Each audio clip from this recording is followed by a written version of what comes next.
মানুষ যদি দুটা গালি দেয় চুপ করে থাকে, ও তার আমল নামা নিয়ে আল্লাহর সামনে দাঁড়াবে, আর কিয়ামতের মাঠে বহু নেকি ফ্রি ফ্রি পাওয়া যাবে। এটা কি জানেন? কিয়ামত অনেক নেকি বিনামূল্যে ফ্রি ফ্রি আসবে আমল নামায়। কেন আসবে বলি হাদিসটা।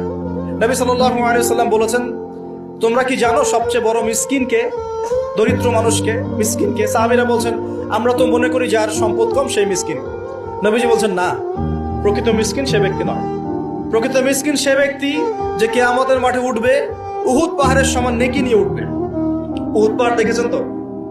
বিশাল পাহাড়। উহুদ পাহাড়ের সমান নেকি নিয়ে উঠবে।